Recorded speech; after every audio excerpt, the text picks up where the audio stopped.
Justice साहब, आप chief justice of Islamabad high court बनने जा रहे थे, और बहुत बड़ा ओहदा होता है किसी भी जो एक होता है उसे, उसका एक ख्वाब होता है किसी भी जस्टिस का। लेकिन उससे पहले तकरीबन एक महीना पहले आपने एक तकरीर की और पाकिस्तान रहीम नाजरीन, साबिका जस्टिस शौकत अजीज़ सिद्दीकी ने अपने इस बयान में इंटरव्यू में एक बहुत ही अहम इंकशाफात की है। उन्होंने कहा है कि मुझे चीफ जस्टिस के लिए ऑफ़र की गई और नए केसेस जब हमारे हाई कोर्ट में फ़ाइल होते थे तो उसकी कापी आईएसआई के ऑफिशियल्स तक जाती थी। नाजरीन, आइए इस बारे में सुनते हैं उनसे। जो पाकिस्तान की इंटेलिजेंस एजेंसीज के बारे में आपने कहा कि वो असरअंदाज होती है जुडिशरी के फैसलों के ऊपर। जी, मैंने तकरीर की थी 21 जुलाई 2018 को। रावलपिंडी बार के वकला को मैं एड्रेस कर रहा था और उसके दौरान मैंने ये एक डिस्क्लोजर किया था, और वो बड़ा मजबूर होकर मैंने किया था फॉर द रीजंस कि मेरे अपने जो चीफ जस्टिस थे इस्लामाबाद हाई कोर्ट के और even chief justice of Pakistan Mian Saqib Nisar साहब, वो मुझे वक्त नहीं दे रहे थे कि मैं उनको इन वाक़यात को पेश कर सकूं। मैंने अपने कुछ जुडिशल ऑर्डर्स में भी ऑब्जर्व करके इवन वो ऑर्डर्स आर्मी चीफ को भी भिजवाए थे, लेकिन जाहिर है वो उनका इतना ज़्यादा उस वक्त इन्फ्लुएंस था कि उसकी आपको एक छोटी सी मिसाल देता हूँ कि जो हमारे नए फ्रेश केसेस फाइल होते हैं कोर्ट में, उसकी एक लिस्ट बनती है, अर्जेंट केसेस, अर्जेंट लिस्ट उसको कहा जाता है। तो वो रूटीन में प्रोसीजर के मुताबिक वो लिस्ट बन के साथ सारे केसेस जाके वो जाते हैं चीफ जस्टिस के पास फॉर मार्किंग कि किस जज को कौन सा केस देना है।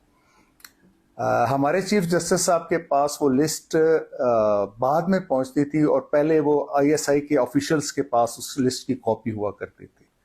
यहाँ से आप लेवल का अंदाज़ा लगा लें कि उनकी इंटरफेरेंस किस हद तक थी। और जाहिर है जब मुझे ये हुआ, मुझे तो खुद फैज हमीद साहब ने ये मेरे घर आकर ये कहा था, और आपने कहा 2 दफा घर आए थे। 2 दफा मेरे घर आए थे, और उन्होंने तो मुझे ये कहा था कि जी आपने 26 नवंबर 2018 को चीफ जस्टिस बनना है, हम आपको सितंबर में बनवा देते हैं एक्टिंग चीफ जस्टिस। आपके चीफ जस्टिस को हम छुट्टी पे भिजवा देंगे मेडिकल रीजंस की वजह से। 26 नवंबर को आप की रेगुलर अपॉइंटमेंट हो जाएगी, लेकिन बस हमारी कुछ ये है कि आप, हमारे 2-4 केसेस होते हैं तो उसमें ज़रा हमें वो चाहिए होती है। तो मैंने उन्हें ये कहा था जी कि ये तो chief justice Islamabad high court है, अगर आप मुझे चीफ जस्टिस ऑफ पाकिस्तान की भी ऑफ़र करें और उसके बदले में आप ये चाहें कि मैं अपना ज़मीर आपके पास गिरवी रख दूँ, तो ये नहीं हो सकता। सर, जो फैजाबाद धरना था वो पाकिस्तान की इंटेलिजेंस एजेंसीज ने दिलवाया था? बिल्कुल 100%।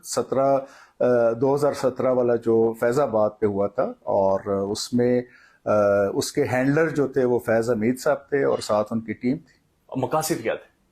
मकासद गवर्नमेंट, फेडरल गवर्नमेंट को प्रेशराइज करना। मकासद तो आपके सामने आ गए जब वो मुआहिदा आ गया, जो वहाँ पे मतलब देखें most strategic point of twin cities है वो।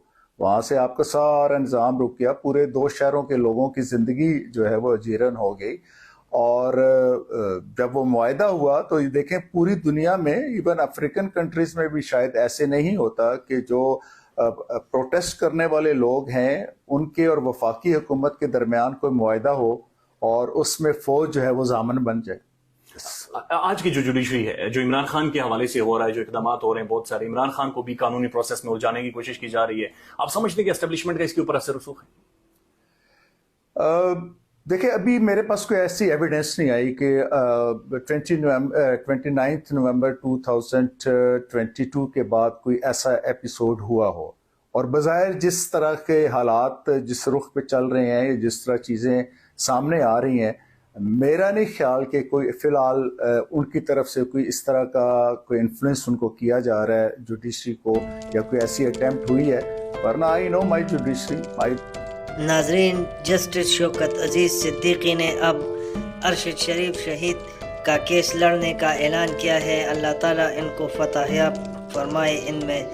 दोस्तों, वीडियो को लाइक करें, चैनल को ज़रूर सब्सक्राइब कीजिए, कमेंट सेक्शन में अपनी राय ज़रूर शामिल कीजिए। शुक्रिया।